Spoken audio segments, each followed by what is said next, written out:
Christmas morning is supposed to smell like cinnamon and safety. Mine smelled like burnt coffee, leather upholstery, and the kind of cold that comes from realizing you've been living inside someone else's plan. I was still in sweatpants, hair twisted up in a lazy knot, standing in our kitchen in Newton, when my husband's boss walked in like she belonged there. Not in the doorway. Not in the moment. In the room. Paula Lang didn't even take her coat off. She stepped beside my husband, Ethan, and stood close enough that their bodies looked practiced, like they'd rehearsed where to place themselves, down to the angle of her shoulder and the way his jaw tightened when he saw me blink. I tried to make it a joke because that's what you do when your brain hasn't caught up to your gut. Though I have to say, I forced out too brightly, Paula, this is kind of weird. Don't you have a family to spend Christmas with? Ethan didn't look at me. He stared at the table like he'd already chosen the side he was going to sit on. Paula's smile didn't reach her eyes. Actually, she said, calm as a judge, this concerns all of us. Then she reached into her purse and pulled out a thick manila envelope. Official, heavy, the kind that makes your stomach drop before you even know why. What's that? I asked, though something in my chest already knew. Divorce papers, she said, sliding them across the table like a bill. I've already reviewed them. Ethan has signed. You just need to add your signature. 8 years of marriage reduced to paper. On Christmas morning. My hands shook as I opened the envelope. The decree was standard until I hit the financial section. Half my company. Alimony. The house. Most of our savings. I laughed once. Sharp, ugly. This is insane. It's community property, Paula said smoothly. Massachusetts law is very clear. Ethan contributed to your success. Contributed? My voice climbed. He hasn't cared about my work since our second date. Emotional support counts, Ethan cut in, finally meeting my eyes. And there was something chilling there, something already gone. Then Paula leaned forward and said the words that were supposed to break me. Time to pay up. That's when I reached into my pocket and handed her my Christmas present. A small, wrapped box. Open it, I said softly. Paula unwrapped it with the confidence of someone expecting a win. Inside was a USB drive, and the label read, Ethan plus Paula, greatest hits. Paula's face drained so fast it was almost beautiful. Where did you get this? She whispered. I smiled for the first time that morning. For a lawyer, I said, you're sloppy with digital security. And in that moment, I realized something very clearly. They thought they were ending my life. They were only starting my war.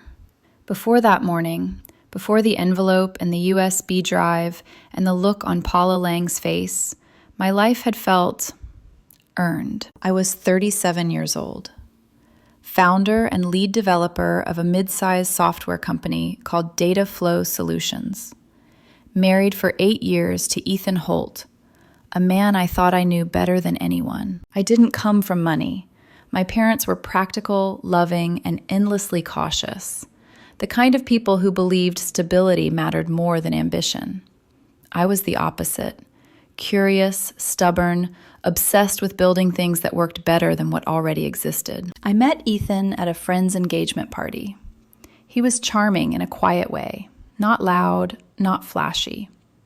He worked in operations for a logistics firm back then. He listened when I talked about code, or at least I thought he did. On our second date, I showed him a prototype I'd been working on late nights after my day job. A rough data optimization tool that later became the backbone of data flow. That's impressive, he said, squeezing my hand. You're going to build something big. I remember how that felt. Being seen, being encouraged. We married 2 years later. Small ceremony, simple vows. No red flags that felt big enough to name. When I quit my job to build data flow full-time, Ethan told everyone he supported me. He liked telling people his wife was a founder. It sounded good at dinner parties. But support, I learned, can be very performative. He never asked about product timelines, never cared about client retention, never noticed when I worked until 2 a.m. fixing deployment failures. He liked the title of husband of a tech founder, but not the reality. Still, I made excuses for him. Not everyone loves the grind. Not everyone speaks the language of code. I handled the finances. Not because I was controlling, but because someone had to. Ethan's idea of budgeting involved optimism and credit cards. I tracked burn rate, savings, payroll, and taxes. He tracked restaurant openings and vacation packages. When data flow finally turned profitable, something shifted. Suddenly, Ethan cared. He started asking questions, vague ones at first. How dependent are clients on you personally? What would happen if you stepped back for a while? Could the company be sold someday? I thought he was just proud, curious, planning a future. Around that time, Paula Lang entered our lives more fully. Paula was his boss, senior partner at a prestigious Boston law firm. Sharp, confident, always impeccably dressed. She came to our house for dinner twice, complimented my cooking, asked polite questions about my company. She watched more than she spoke. I noticed once the way her eyes lingered on Ethan when she thought no one was looking. I brushed it off. Powerful women were always accused of things unfairly, I told myself. Work got heavier. Ethan started coming home late. Client dinners, emergency meetings, last-minute filings. His phone was always face down. He smiled less, touched me less. When I asked if something was wrong, he said I was imagining it. Not everything is about you, he told me once, half joking. I apologized. That's the part that hurts the most now. Not that I was betrayed, but that I doubted myself long before I doubted him. By the time Christmas arrived, the distance between us felt normal, comfortable even.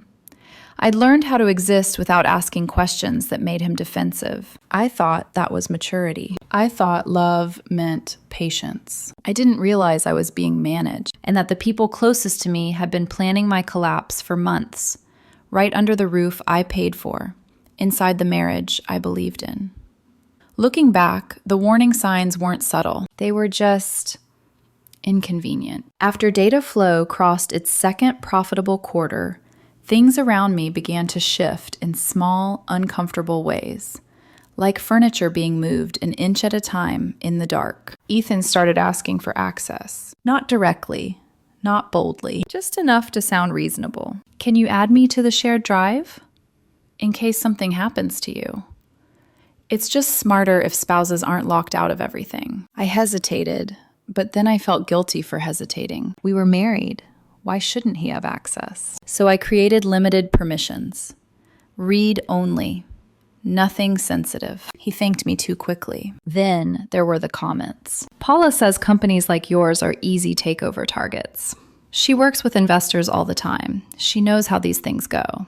Honestly, you should think about selling before the market shifts. Paula's name started appearing in our conversations more often than my own mother's. When I asked why she was suddenly so invested in my business, Ethan shrugged. She's just smart, protective. She worries about people. I didn't like the way he said that. The house changed, too. He started taking calls in the garage, lowering his voice when I entered a room, closing his laptop the second I walked past. Once I reached for his phone, mine was dead, and he snapped hard. Don't touch my stuff. We stared at each other for a beat too long. I'm sorry, he said afterward, rubbing his face. Work stress. I nodded.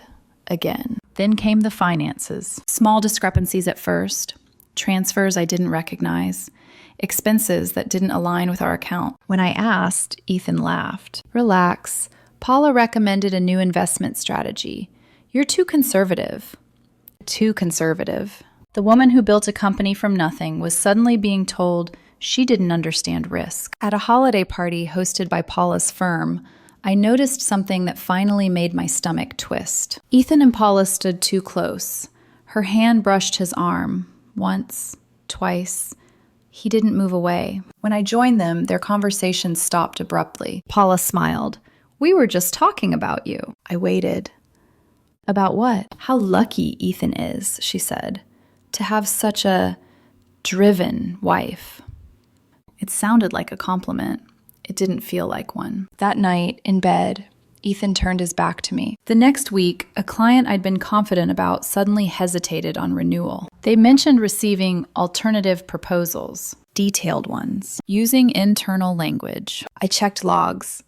Access timestamps didn't match my activity. Someone had been inside our system. When I confronted Ethan, he scoffed. "You're being paranoid." That word again, paranoid.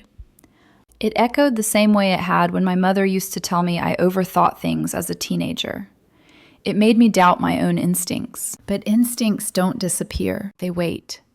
I started watching quietly, tracking access, saving backups, letting things unfold without tipping my hand. And then there was Christmas. The morning Paula walked into my kitchen like she owned it. The morning the pieces snapped into place. When she slid those papers across the table, when Ethan didn't defend me, when she said community property with that rehearsed calm, I finally understood. This wasn't an affair that turned into betrayal. It was a betrayal that used an affair as a tool. And the worst part? They thought I was weak enough to fold. They thought I'd sign quietly, smile politely, disappear.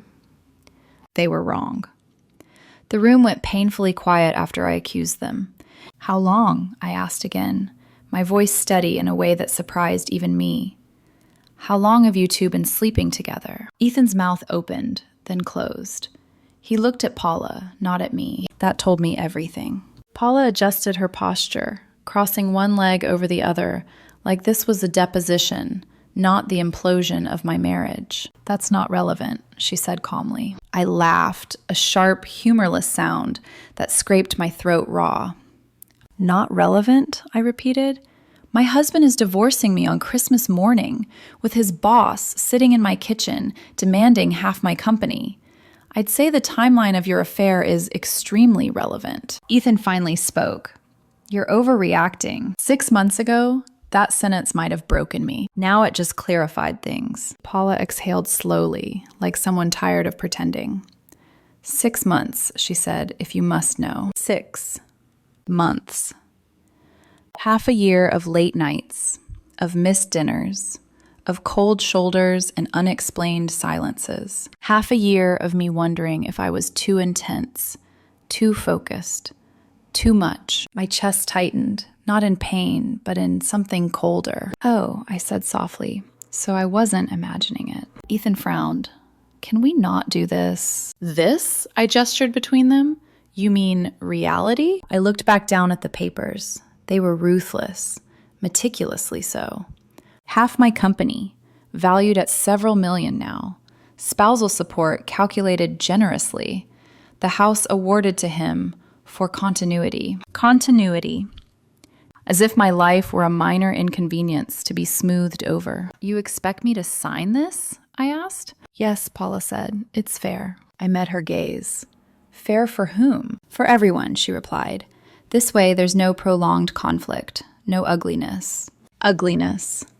I thought about the emails I'd recovered the night before, deleted files quietly syncing from Ethan's laptop to the cloud he didn't know I still had access to. Messages about pressure points, about timing the financial squeeze, about me. I picked up the pen. Ethan blinked. "You're signing?" I didn't answer. I signed slowly, deliberately. Each stroke felt like carving something into stone, not surrender, but documentation. When I finished, I slid the papers back across the table. Paula smiled, triumphant, almost relieved. "See," she said, "this is better for everyone." Ethan reached for my hand, hesitated, then let it drop. "Thank you for being reasonable," he said. That's when Paula leaned forward and said it. "Time to pay up." The words landed with a thud that echoed in my chest. I stood. "Actually," I said, reaching into the pocket of my robe, "I brought gifts." Paula's brow furrowed. I pulled out the small wrapped box I'd been holding on to for weeks. A Christmas present I'd bought before I knew the truth, before everything sharpened. I placed it in Paula's hand. "What's this?" she asked. "Open it." She did, eagerly, confidently. The smile slid off her face the moment she saw the USB drive. The label was simple. Ethan plus Paula.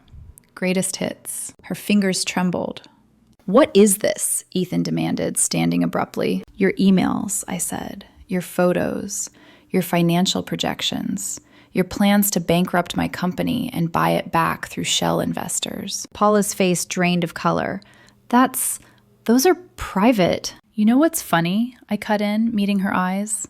For a senior attorney, your digital hygiene is terrible. Ethan stared at the drive like it might explode. How did you get that? He whispered. You backed up your work laptop to the cloud, I said calmly. You gave me the password 2 years ago when you forgot how to reset your email. Paula's breath hitched. You spied on me. No, I corrected. I noticed. I stepped back, letting the silence stretch. Massachusetts law has very strict disclosure requirements in divorce, I continued. Hiding assets, coordinating financial sabotage, acting in bad faith. Paula swallowed hard. Those tend to void agreements, I finished, spectacularly. I picked up my phone, already recording. Merry Christmas, I said, turning toward the door. And Paula, you might want to prepare your firm for some very uncomfortable questions. Behind me, I heard Ethan's voice crack. You need to start begging. I didn't turn around.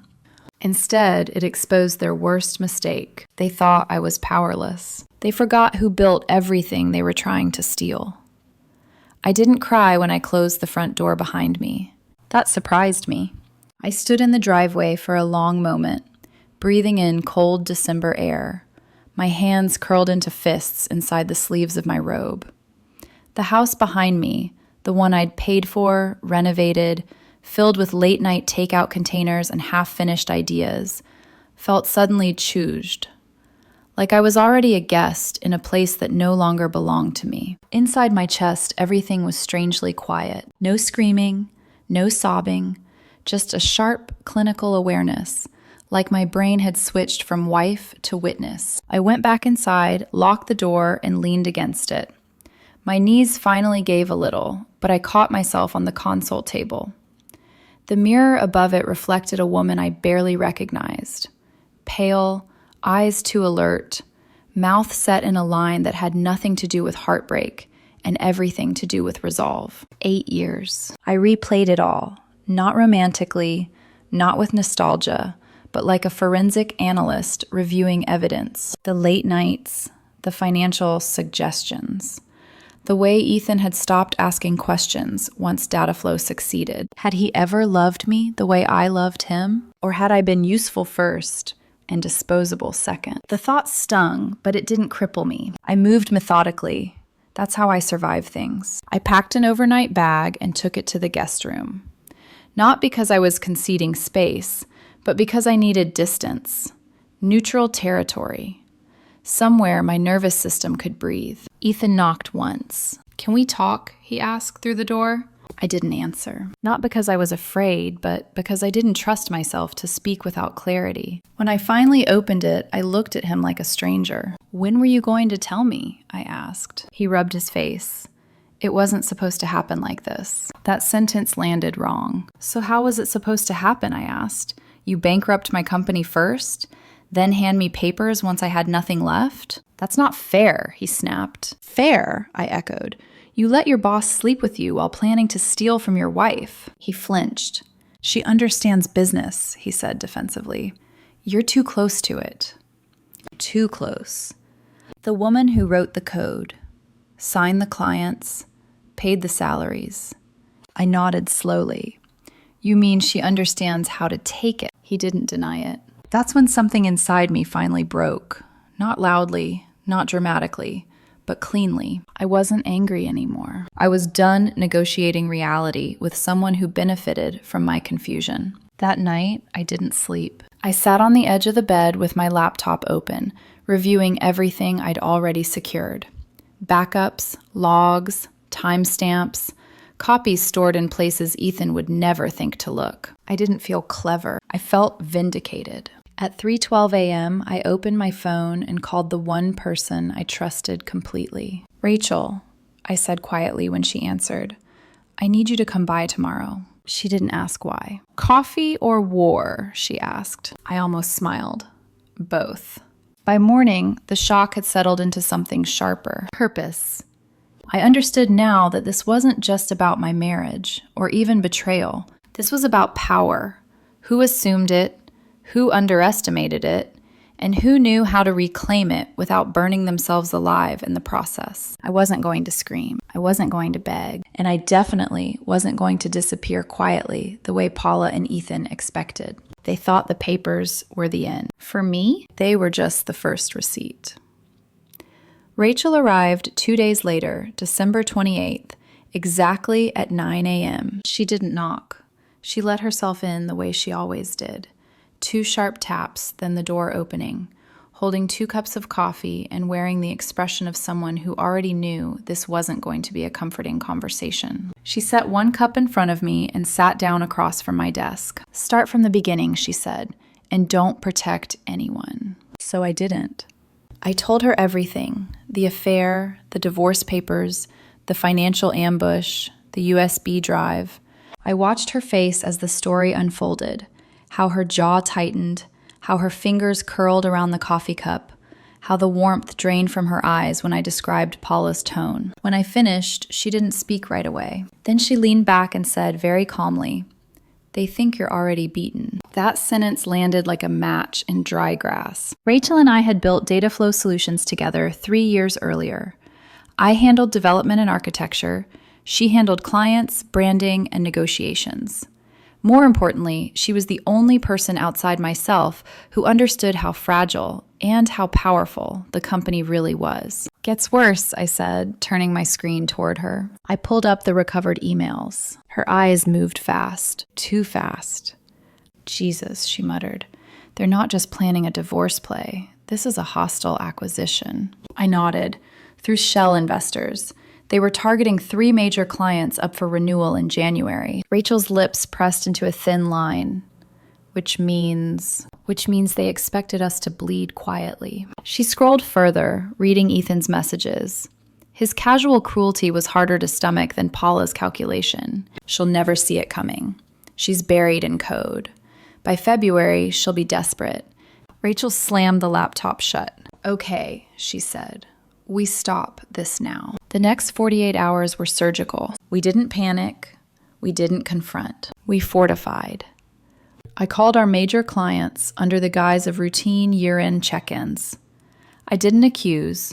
I didn't warn overtly. I simply asked questions. "Everything running smoothly? Any unusual outreach lately? Just want to make sure you're happy." The response was immediate. Not only had they been contacted, but they were unsettled by how specific the pitches were. The relief in their voices when I reassured them was palpable. By the end of the day, all 3 renewed early. 2 upgraded. Dataflow's projected Q1 revenue jumped 30%. Rachel smiled when I showed her the numbers. "They aimed at your knees," she said. "You reinforced your spine."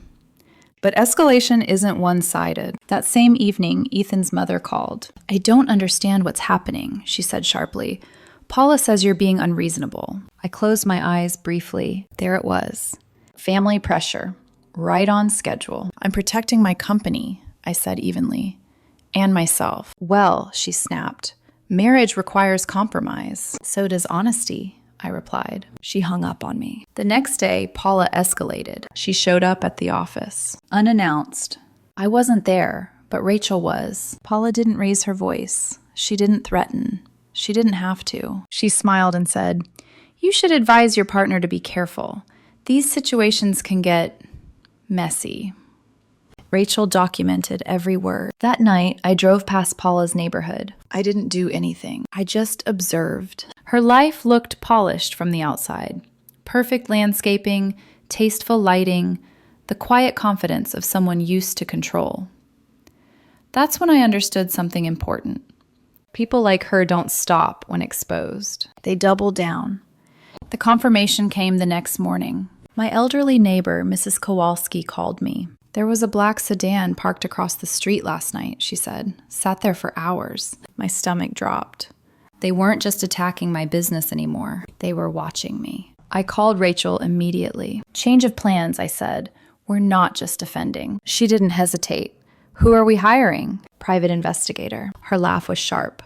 "I know just the guy." By the end of the week, Marcus Sullivan was on retainer. Former Boston police. 20 years of instincts and scars. built like someone you didn't lie to. This isn't just infidelity, he said, after reviewing the evidence.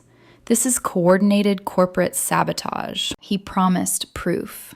And for the first time since Christmas morning, I felt something unfamiliar but necessary settle into my bones. Not fear. Momentum. Because once someone tries to erase you quietly, survival isn't enough. You make sure they can never do it again. The waiting is what almost broke me. Not the betrayal, not the threats, not even the black sedan that now appeared often enough that I stopped pretending it was coincidence. It was the space between moves, the hours where nothing happened, where my mind filled the silence with every possible ending. Marcus warned me this part would be the hardest. When people realize they're exposed, he said quietly, they don't panic right away. They get careful, and careful people are dangerous. That night, I slept fully dressed. Phone on the nightstand. Lights off, curtains half open. Every sound outside snapping me awake. At 2:17 a.m., a car slowed in front of my house. I held my breath. It idled for a long time. Too long. Then it drove off. I didn't cry. I didn't scream. I just lay there, staring at the ceiling, realizing how small the world feels when the people who once shared your bed are now your biggest threat. The next morning brought worse news. Rachel called at dawn. Someone broke into the office, she said. My blood ran cold. When I arrived downtown, police tape cut across the entrance. Filing cabinets stood open like violated ribs. Papers littered the floor. Drawers dumped, overturned, stripped. But nothing was stolen. No computers, no cash, no equipment. They were searching for proof. They knew exactly what they wanted, Marcus said after surveying the damage, and they knew how to avoid cameras. Inside help. The implications settled heavily in my chest. Ethan had keys, passwords, access I'd trusted him with for years. The betrayal wasn't just emotional anymore. It was architectural. He'd known the structure of my life well enough to dismantle it piece by piece. That afternoon, Marcus brought another update. Paula's partners are getting nervous, he said. They met with outside muscle. Muscle. Not lawyers, not investors. Men you hire when intimidation becomes physical. For the first time since Christmas, fear punched through my resolve. What do? I asked. Marcus didn't sugarcoat it. You stop assuming they'll play by rules, and you stop playing alone. That night, I sat in my kitchen with the lights off, staring at my reflection in the window. This was the bottom. Not because I was powerless, but because I finally understood the full scope of what they were capable of. They hadn't just planned to take my company. They were willing to erase me. My phone buzzed. A message from Ethan. We need to talk.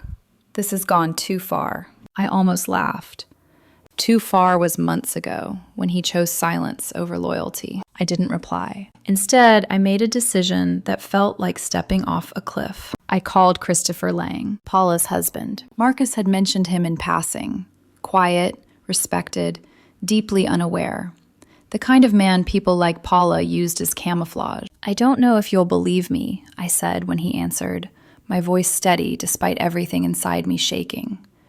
But I think you deserve the truth. We met the next morning. Christopher was elegant in a way that came from restraint, not performance. He listened without interrupting as I laid everything out.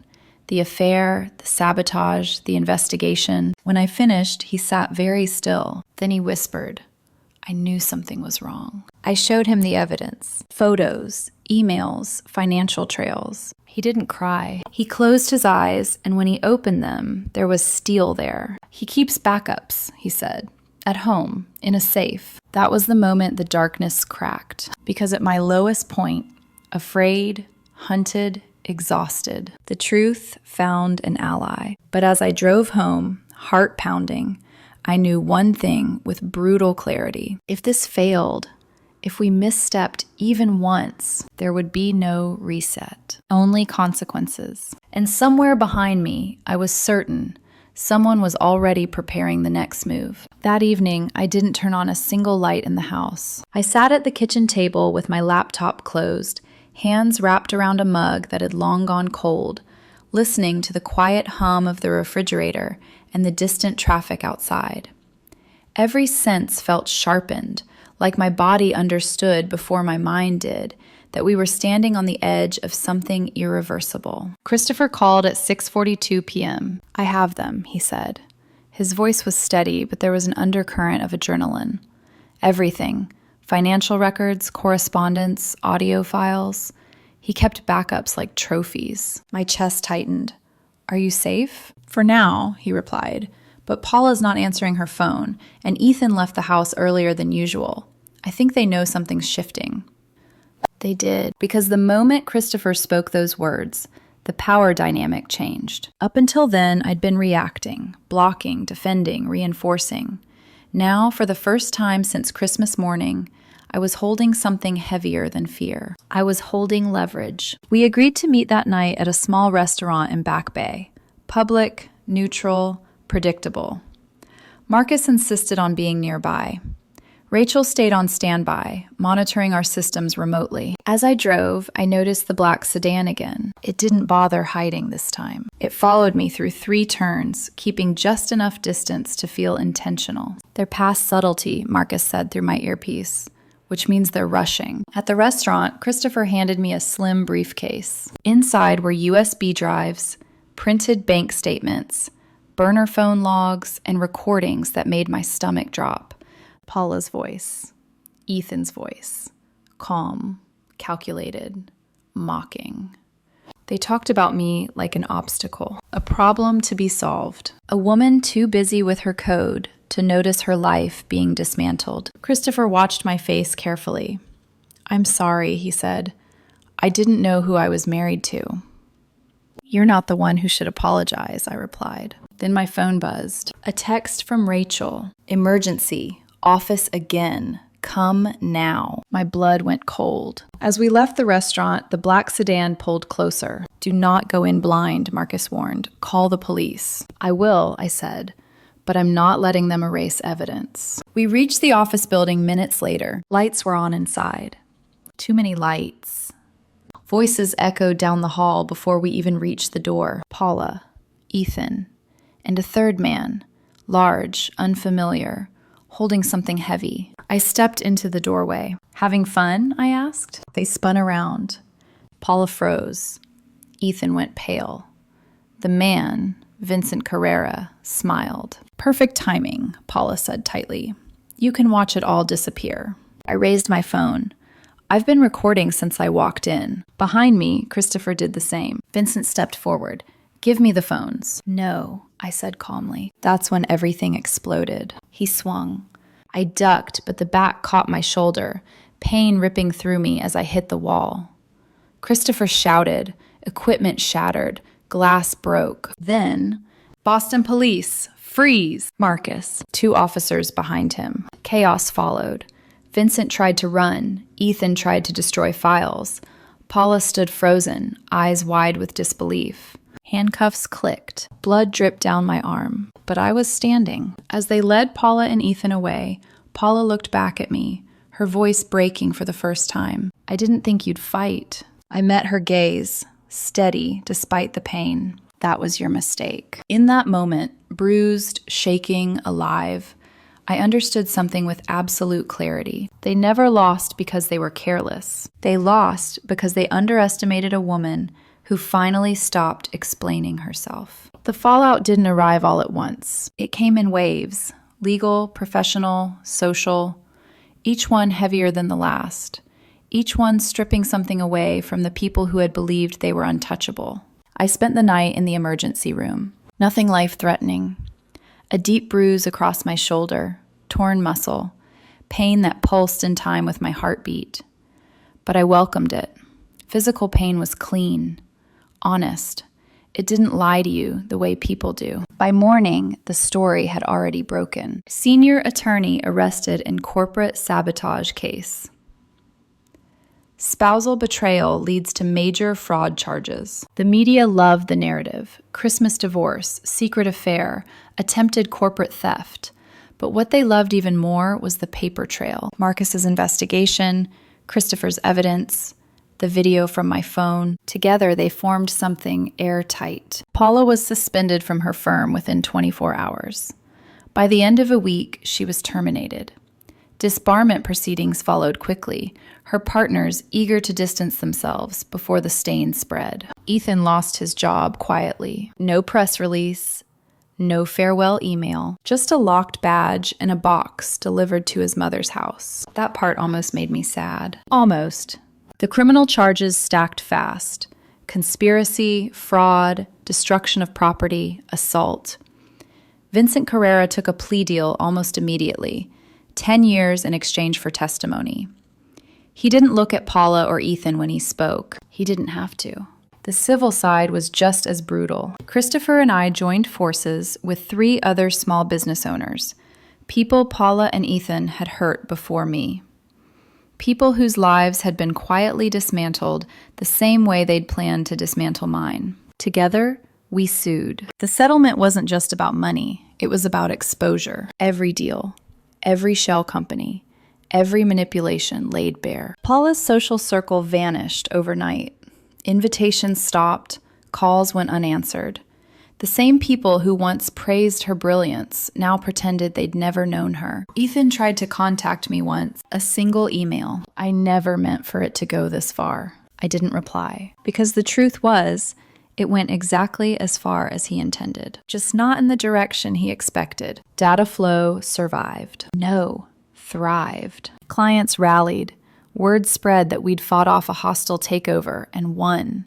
Investors reached out, not with pressure, but with respect. Rachel and I expanded into a new floor downtown, hiring 6 new employees, including 2 founders who'd been victims of Paula's earlier schemes. That part mattered to me, turning loss into something restorative. The trial began in the spring. I testified for 3 days. I didn't dramatize. I didn't embellish. I simply told the truth, clearly, calmly, without apology. Paula's defense tried to paint her as manipulated. The emails contradicted them. Ethan's defense tried to shift blame. The recordings shut that down. The jury deliberated for less than 4 hours. Guilty on all counts. Paula received 8 years. Ethan received 12. Restitution ordered to every victim. When the verdict was read, Ethan finally looked at me, not with anger, with something closer to confusion, as if he still didn't understand how he'd lost. I didn't meet his gaze. I didn't need closure from someone who'd never truly seen me. 6 months later, Christopher came by my office with a bottle of champagne. "The divorce is final," he said. "She signed everything over." We toasted quietly, not to revenge, but to endings. And as he left, I realized something important. I hadn't destroyed them. Their own choices had. All I did was stop standing in the way of the truth. A year later, I sometimes think about that Christmas morning. Not with pain, but with clarity. The house is quiet now. Not the tense, brittle quiet of a marriage built on a mission, but the kind that feels earned. I wake up when I want. I work when inspiration strikes.